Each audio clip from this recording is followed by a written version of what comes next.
سلام كما كان يقوم كي رات غتاتلتي سومنا في تصامتا سبورتس حزنا غريمنا لنا نمكتالكم بغبر نعدم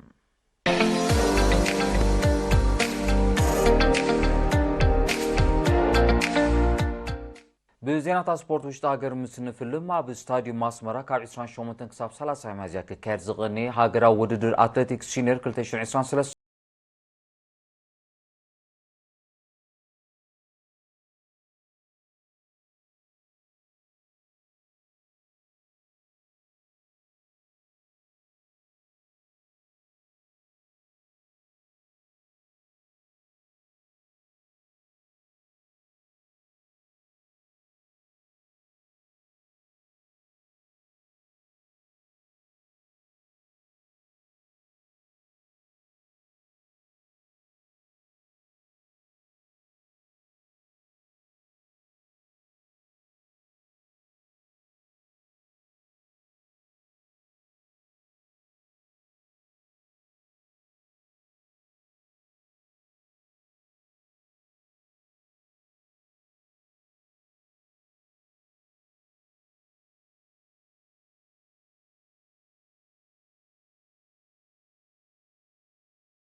ደቡብ ሙዚት ተስፋይ ደንደን ኣብ ናይ 10,000 ሜትሮ ደቂ ተባዕትዮ ዓብድረዛቅ ሱሌማን ዓንስባን ናሆም ኤርሚያስ ጋሽባርካ ፊልሞን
قلت فوتو مالتي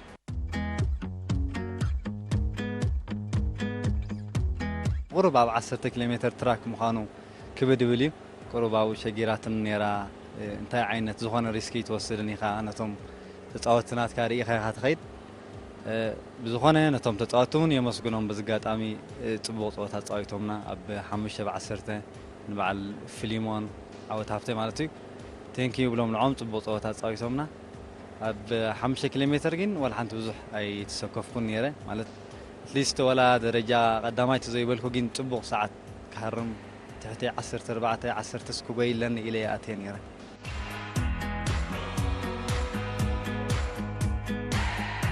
أبا 10,000 3,000 سبيسيدن توراديره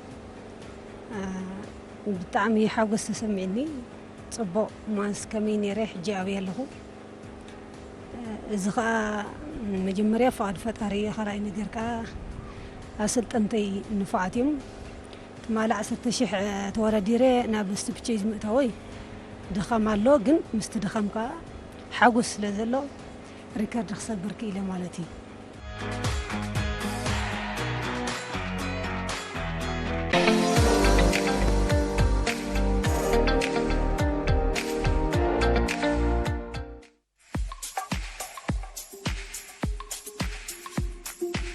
سبورتا وردرات زي تورور حالي زحلف عربن قدامن بقعس اجرن مرببن بخلتي صوتا اب متكل ابيت قصيلو نيروم بعربي اب قعس اجري دق انستي فلما زتغاطما غانتاتات زاران عدروسونين نميدا وريدن ببل 23 دقيق عدروسو فصم قلع مركبام تጻውቲት يروساليم تولدنا تاستقمت العدل كتمزغبا اي كالتن صوتا ان قصلن كلو اب 59 دقيق دما عدروسو كمن دغنا فصم قلع بمركبام تጻውታ غانتا بيتلهم بروم نابسكي صمبيراتا بزا شوتو تحجز دما عدروسو اب لعل الزاره حد بار تعويتام سيبن زغطما غانتات دقي تبعتي تكورن عدروسن نيرن مبل 58 دقيق تጻውቲት عدروسو معتسم فرج دما بمزغبا غانتو اب لعل تكور حد بار كعوتا كيلوم ابت مسال علت اب ناي كعس مربب بقلتي صوتات تخيد نيروم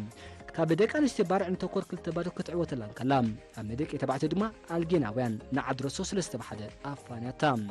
بقدم ابز قصله صوتات قعس اجري بقتي صوتا تسلاسيل نيروم يعني قعس اجري دك انستي مدحن انت كورنين قطيمن تكور دما كلت بادو تعوتام امدك يتبعتيو حرينا مسبارع قطيما كن معرفتي بادو بادين وصين دهر عرفتي ابز صعبه قطم دما حرينا وين ايتخالون امودات دما بعوت حرينا بغافي وصيت حمش تبادو تزازيموم اب ساعات دحر قطري كعس مربب يتقايدو اب ميدك انستي كعس مربب الجين نمدحن كلت بحده كم سعرتم كاب حبريتام غوسغواسن ازي تورور حيلي كاب متكل عبيت بصحن حبريتا انصيروم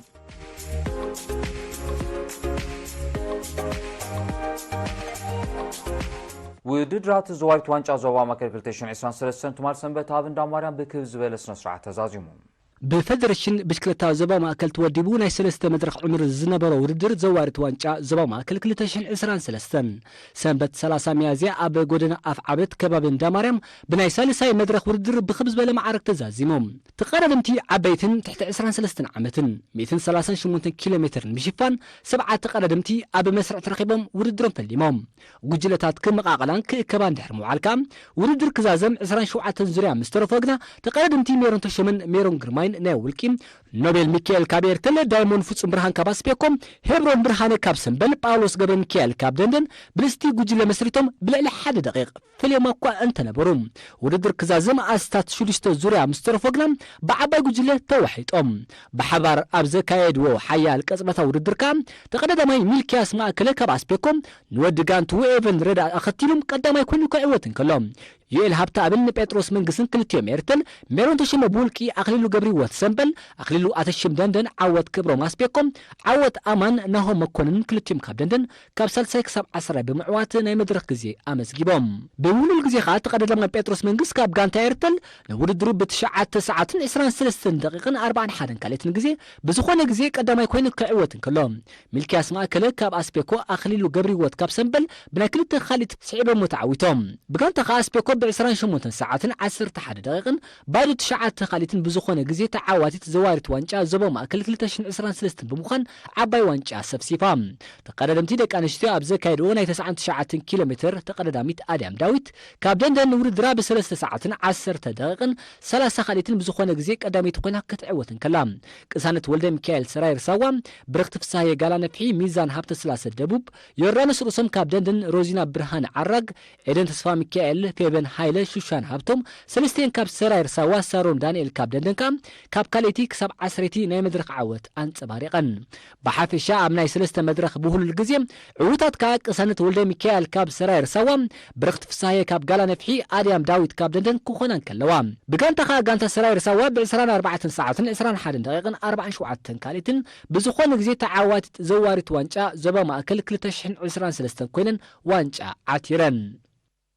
101 ኪሎ ሜትር ምሽፋን አንጊሆም ውድድሮም ካብ ዘካየዱ ተቀዳደምቲ ጁኒየር ደቂ ተባዕትዮ ኣብ ዘካየድዎ መሳጢ ውድድር ተቀዳዳማይ ሮቤል ዳዊት ካብ ሰንበል ንውድድሩ ብ2 ሰዓትን 32 ደቂቕን 21 ካሊትን ብዝኾነ ግዜ ቀዳማይ ኮይኑ ክዕወትን ከሎም ተቀዳደምቲ ናትናኤል ጎይቶም ካብ ኣስፔኮ ኬቨን ተክለማርያም ካብ ኤርተል ሜሮን ምስግና ካብ ደንደን ነሆም ኤፍሬም ካብ ኤርተል ሮቤል ግርማይ ካብ ደንደን ሴም ኢዮብ ካብ ኣስፔኮ ኣማኑኤል ኢዮብ ካብ ደንደን ፍናን ግርማይ ብውልቂ ካብ ካልኣይ ክሳብ 10 ናይ ሳልሳይ መድረክ ዓወት ኣመዝጊቦም ተቀዳደምቲ ሜሮን ምስግና ካብ ደንደን ፍናን ግርማይ ብውልቂ ሮቤል ዳዊት ካብ ሰንበል ከዓ ብሁሉል ግዜ ተሸሊሞም ብጋንታኻ ጋንታ ደንደን ተዓዋቲት ዘዋሪት ዋንጫ ዞባ ማእከል 2023 ብምዃን ውድድራ ፈጺማ ብተወሳኺ ተቀዳደምቲ ማውንቴን ባይኩን ቀዳም 29 ሚያዝያ 2023 ተመሳሳሊ ውድድር መዛዘሚ ውድድር ኣብ ጽጸራት ከባቢ መቃብር ሓርበኛታት ኣካይዶም ነይሮም በዚ መሰረት ክልል ዕድመ 12-14 22 ኪሎ ሜትር ምሽፋን 55 ተቀዳደምቲ ኣብ መስርዕ ተረኺቦም ውድድሮም ፈጺሞም ዳይሞንድ ሰሎሞን ካብ ትጽቢት ናሄር ብርሃነ ካብ ናትና ሻም አማን ሳሊና ሩፋኤል ሰመረ ካብ ትጽቢት ተመስገን አስምሮም ካብ ትጽቢት ላሜክ ኪዳነ ካብ ገጀረት ሴም አማኑኤል ካብ ሳሊና ናኤብ ሳሙኤል ካብ ገዛባንዳ ተመስገን እንባዬ ካብ ጎዳይፍ ሴም ሃይለ ካብ ሳሊና ሮቤል ዳንኤል ካብ ገዛባንዳ ሚልኪያ ሻምበል ካብ ሳሊና ክሳብ 10 ተዓዊቶም ኣብ ናይ ሰለስተ መድረኻት ብሁሉል ድማ ዝተዓወቱ ቀዳማይ ዳይሞንድ ሰለሞን ትጽቢት ካልኣይ ናሄር ብርሃነ ናትና ሳልሳይ ሩፋኤል ሰመረ ካብ ትጽቢት ክኾን ከለው ብጋንታኻ ጋንታ ትጽቢት ተዓዋቲት ዘዋሪት ዋንጫ ዞባ ማእከል ናይ 2023 ኮይና ቀጺሎም ውድድሮም ዘካይዱ ክልል ዕድመ 15-16 እዮም 40.5 ኪሎ ሜትር ንምሽፋን 101 ተቀዳደምቲ ኣብ መስርዕ ተረኺቦም ኣብ ዘካይድዎ መሳጢ ውድድር ከዓ ሚልኪያስ ጻሄን ኢዮቤል ኤፍሬምን ክልቲኦም ካብ ጎዳይፍ መድሃኒት ዘርእቲ ሰናይ ተኸስተን ክልቲኦም ካብ ትጽቢት ሰናይ ዮሐንስ ካብ ጽንዓት ናትናኤል ተስፋ ስላሰ ብውልቂ ኣድናይ አማኑኤል ካብ ትጽቢት የቢል ፋኔል ካብ ናትና ምናሴ ሰሎሞን ካብ ትጽቢት አማኑኤል ሙሴ ካብ ጎዳይፍ ካብ ቀዳማይ ክሳብ 10 ናይ መድረክ ዓወት አንጸባሪቆም ተቀዳደምቲ ኢዮቤል ኤፍሬምን ሚልኪያስ ጻሄን ክልቲኦም ካብ ጎዳይፍ ሰናይ ተኸስተ ካብ ትጽቢት ብሁሉል ነጥቢ ድማ ዝተሸለሙ ክኾን ከለው ብጋንታኻ ጎዳይፍ ተዓዋቲት ዘዋሪት ዋንጫ ዞባ ማእከል 2023 ዝኾነት እያ 45 ኪሎ ሜትር ካብ ሸፈናት ካልቲ ተቀዳደምቲ ማውንቴን ባይክ ደቂ ኣንስትዮ ኣብ ዘካየደው ፀወታኻ ተቀዳዳሚት ሲዶና ሃብቶም ካብ ጋንታ ሳዋኢት ክላይ ንጓል ጋንታ ባትሴባ ዕቋይ ኣኸቲላ ቀዳሚት ኮይና ክትዕወትን ከላ ራሄል ዕቋይ ካብ ጋንታ ሳሊና ሰሊሆም ገብረ ህይወት ካብ ሰራይ ርሳዋ አርሴማ ዓንደጽን ካብ ሳሊና ኤልዳና ተክለማርያም ካብ ጽንዓት ዊንታ ጻሃየ ካብ ሳሊና ቤቲኤል ክፍለ ካብ ጽንዓት ስሊት ሙሉ ብውልቂ ቤቲኤል ተስፋይ ካብ ሳዋኢት ክላይ ካብ ሳልሳይ ክሳብ 10 ናይ መድረክ ዓወት ኣመዝጊበን ተቀዳደምቲ ሲዶና ሃብቶም ካብ ጋንታ ሳዋኢት ክላይ ራሄል ዕቋይ ካብ ሳሊና ቤቲኤል ክፍለ ካብ ጽንዓት ብሁል ነጥቢ ክሽለማን ከለዋ ብጋንታ ከም ሳዋኢት ክላይ ተዓዋቲት ዘዋሪት ዋንጫ ዞባ ማእከል 2023 ዝኾነት እያ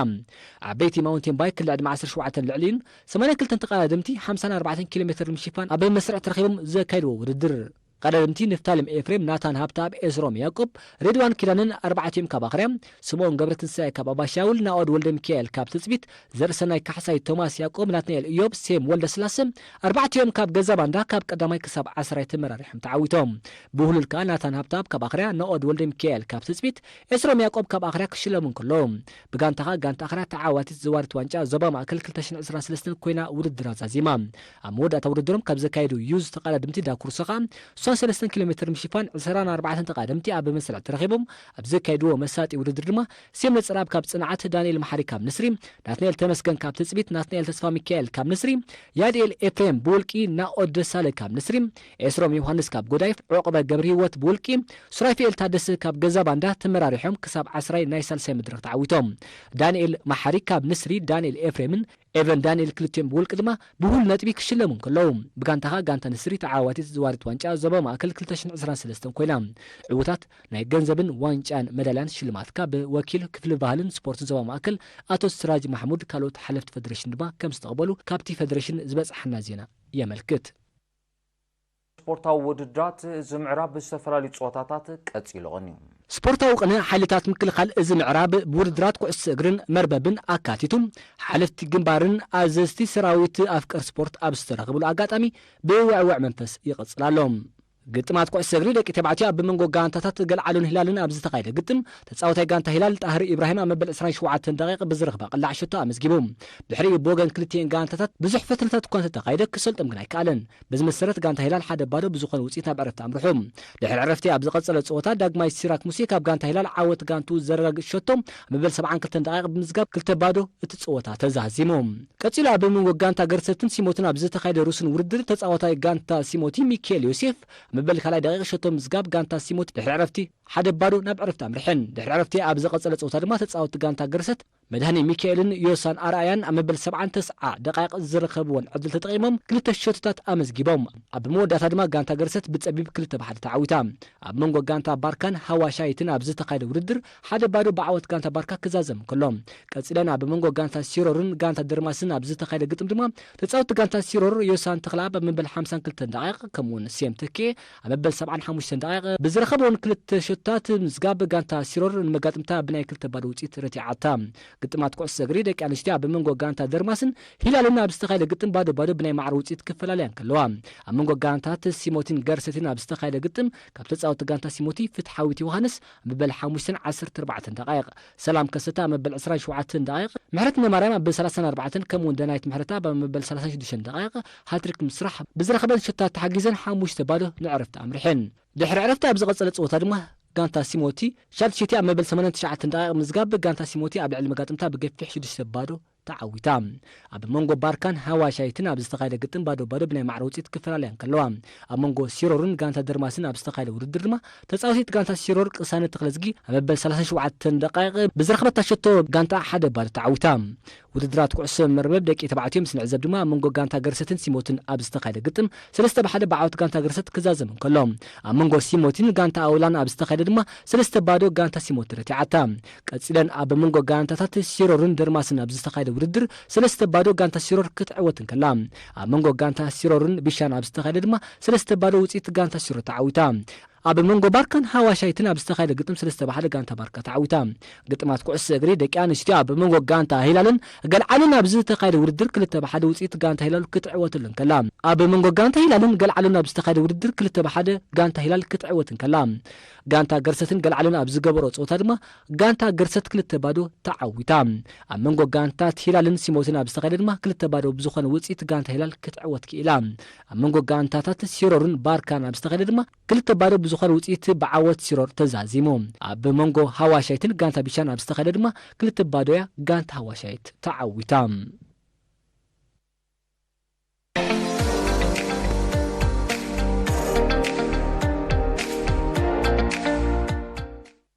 ባህላውን ስፖርታውን ቅነ ተማሃሮ ኣብያተ ትምህርትን ዝባባረንቱ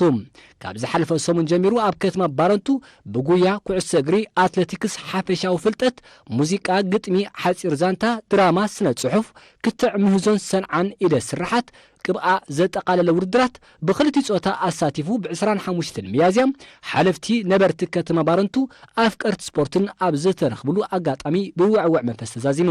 ሓላፊ ኣብያተ ትምህርትን ዝባባረንቱ መምህር ዳዊት ከላላ ኣብ ዝሃባ ሓበሬታ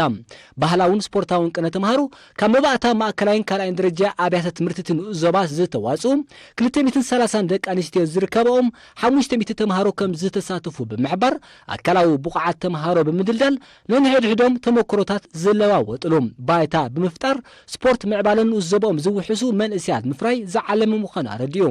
ኣብ ግጥማት ኩዕሶ እግሪ ደቂ ተባዕትዮ ናይ መባእታ ኣብያተ ትምህርቲ ኣብ ዝተኻየደ ግጥማት ቀዳሚት ጋንታ ቤት ትምህርቲ ሶስና ክኾና ከለዋ ጋንታ ቤት ትምህርቲ ንጉስ ባዜንን ሳሚናን ካልኣይን ሳልስን ደረጃ በመሓዝ ውድድሮም ዛዚሞም ኣብ ናይ ደቂ ኣንስትዮ መባእታ ደረጃ ኣብያተ ትምህርቲ ምስ ንዕዘብ ጋንታ ቤት ትምህርቲ ኣሲቲ ናሾልን ማሬታን ብቀደም ተኸተል ዝተዓወታ ጋንታታት ክኾና ከለዋ ኣብ ማእከላይ ደረጃ ውድድር ኩዕሶ እግሪ ደቂ ተባዕትዮ ኣብ ዝተኻየደ ግጥማት ቀዳሚቲ ጋንታ ቤት ትምህርቲ ኣሲቲ ካልኣይቲ ጋንታ ቤት ትምህርቲ ደግለል ሳልሰይቲ ጋንታ ቤት ትምህርቲ ዱታ ዝተዓወታየን ኣብ ውድድር ኣትሌቲክስ ደቂ ተባዕትዮ ናይ ፀዋታ ደረጃ ኣብያተ ትምህርቲ 70 ሜትሮ ንምሽፋን ኣብ ዝተኻየደ ውድድር ሙኒር ዓሊ ካብ ቤት ትምህርቲ ኣሲቲ ቀዳማይ ክኸውን ከሎ ሳሚና ኣክሰል ካብ ቤት ትምህርቲ ሳሚናን ዓብዱ ሶና ካብ ቤት ትምህርቲ ሶሶናን ካልኣይን ሳልሳይን ዕውታት ዝኾኑ እዮም ኣብ ናይ ደቂ ኣንስትዮ ድማ ኤልሳቤጥ ዩኤል ካብ ቤት ትምህርቲ ሳሚና ሪያን ዓብደልቃድር ካብ ቤት ትምህርቲ ኣሲትን ራሄል ዮሃንስ ካብ ቤት ትምህርቲ ሶሶናን ሰለስቲአን ተወዳደርቲ ካብ ቀዳማይ ክሳብ ሳልሳይ ተርታ በመሓዝ ውድድረን ፈጺመን ደቂ ተባዕትዮ ኣብ ናይ 100 ሜትሮ ንምሽፋን ኣብ ዝተኻየደ ውድድር ምናሲ ኣማኑኤል ካብ ቤት ትምህርቲ ዱታ ያዕቆብ ኣውተ ካብ ቤት ትምህርቲ ኣሲትን ሳድራኽ ዮናስ ካብ ቤት ትምህርቲ ሳሚናን ብቐደም ተኸተል ክዕወትን ከለው ደቂ ኣንስትዮ ተመሳሳሊ ርሕቐት ምሽፋን ኣብ ዘካየደ ውድድር ሰምሃር ኣበዶም ካብ ቤት ትምህርቲ ቢሻ ቀዳሜቲ ማዴሌና ዮሴፍ ካብ ቤት ትምህርቲ ሳሚና ካልአይቲ የዲት ኣድም ካብ ቤት ትምህርቲ ሶሶና ተዓወቲ ኮይነን ደቂ ተባዕትዮ ኣብ ናይ 200 ሜትሮ ምስ ንዕዘብ ሙባረክ መሐመድ ካብ ቤት ትምህርቲ ዱታ ያዕቆብ ኣውተ ካብ ቤት ትምህርቲ ኣሲትን ፓስኳለ ከሰል ካብ ቤት ትምህርቲ ሶሶና ሰለስቲኦም ተወዳደርቲ ካብ ቀዳማይ ክሳብ ሳልሳይ ደረጃ በመሓዝ ውድድሮም ፈጺሞም ደቂ ኣንስትዮ ድማ ሰምሃር ኣበዶም ካብ ቤት ትምህርቲ ቢሻ ኣሚራ ዓሊ ካብ ቤት ትምህርቲ ኣሲትን ኣንኔ ቡቺ ካብ ቤት ትምህርቲ ደግለል ብቐደም ተኸተል ዝተዓወተን 400 ሜትሮ ንምሽፋን ኣብ ዝተኻየደ ውድድር ደቂ ተባዕትዮም ፈረጅ ደግለል ካለ አንዲ ጓይን ክልቲኦም ተወዳደርቲ ካብ ቤት ትምህርቲ ዱታ ቀዳማይን ካልኣይን ክኾኑ ከለው ሚካኤል ሄኖክ ካብ ቤት ትምህርቲ ኣሲቲ ድማ ሳልሳይ ኮይኑ ኣብ ናይ ደቂ ኣንስትዮ ምስ ንዕዘብ ሳይሙን የማነ ካብ ቤት ትምህርቲ ዱታ ቀዳሚቲ ኣሚራ ዓሊ ካብ ቤት ትምህርቲ ኣሲቲ ካልአይቲ ሳውዲና ላከ ካብ ቤት ትምህርቲ ሳልሲት ዕውታት ኮይነን ኣብ ናይ ደቂ ተባዕትዮ 800 ሜትሮ ንምሽፋን ኣብ ዝተኻየደ ውድድር ኣቤል ኮሽን ላዊ ኣማርን ክልቲኦም ካብ ቤት ትምህርቲ ዱታን ፓስኳለ ዑስማን ካብ ቤት ትምህርቲ ኣሲቲ ዕውታት ክኾኑ ዝኽኣል እዮም ኣብ ናይ ደቂ ኣንስትዮ ድማ ሳይሙን የማነ ካብ ቤት ትምህርቲ ዱታ ማርጋሪታ ኦዲን ሳውዲና ላኬ ክልቲኦም ተወዳደርቲ ካብ ቤት ትምህርቲ ሶሶና ዕውታት ኮይኖም ኣብ ናይ 1500 ሜትሮ ንምሽፋን ኣብ ዝተኻየደ ውድድራት ደቂ ተባዕትዮ ኣቤል ኮሺ ካብ ቤት ትምህርቲ ዱታ ገብረ ኣብ ዮናስ ካብ ቤት ትምህርቲ ሶሶና ሉና ኣሮን ካብ ቤት ትምህርቲ ኣሲቲ ክሳብ ሳልሳይ ዝተዓወት እዮም ኣብ ናይ ደቂ ኣንስትዮ ድማ ሊድያ እድሪስ ካብ ቤት ትምህርቲ ኣሲቲ ቀዳሚቲ ክትከውን ከላ ጂማቲ ዳኩርን ማርጋሪታ ኦዲን ክልቲአን ካብ ቤት ትምህርቲ ሶሶና ካልአይትን ሳልሲትን ተርታሒዘን ኣብ ናይ ደቂ ተባዕትዮ 3000 ሜትሮ ንምሽፋን ኣብ ዝተኻየደ ውድድር ገብረ ኣብ ዮናስ ካብ ቤት ትምህርቲ ሶሶና ቀዳማይ ክኸውን ከሎም ሪሞን ሚካኤልን ዳዊት ተመስገን ክልቲኦም ካብ ቤት ትምህርቲ ዱታ ካልኣይን ሳልሳይን ደረጃ ሒዞም ኣብ ናይ ደቂ ኣንስትዮ ድማ ሊድያ እድሪስን ጂማቲ ዳኩርን ክልቲአን ተወዳደርቲ ካብ ቤት ትምህርቲ ሶሶና ልዋም ሓይሎም ካብ ቤት ትምህርቲ ቢሻ በቐደም ተኸተል ዝተዓወተን ኣብ ውድድር ቁሸት ምስ ንዕዘብ ቀዳሚት ቤት ትምህርቲ ኣሲቲ ካልአይቲ ቤት ትምህርቲ ሰላም ሳልሲቲ ድማ ቤት ትምህርቲ ፍትሒ ክኾና ክኢለን ኣብ መወዳእታን ዕውታት ተወዳደርቲ ዝተላለወ ሽልማት ካብ ዝተፈላለዩ ሓለፍቲ ድማ ተቐቢሎም ክቡራት ተዓዘብቲ ንሎምሶም ዝተዳለወ ሰሙናዊ ፍጻመታ ስፖርት ኣብዚ ይፍጸም ስለምክትታልኩም ኣዚና ኢና ነመስግን ምስ ኩላቶም መሳርሕተይኩም ድማ ኣባላት ስቱድዮ ብሓባር ብምዃን ነመስግነኩም ዝመፀሎ ሰሙን ይኸውን ምርኻብና ክሳብ ሽዑ ግን ሰላም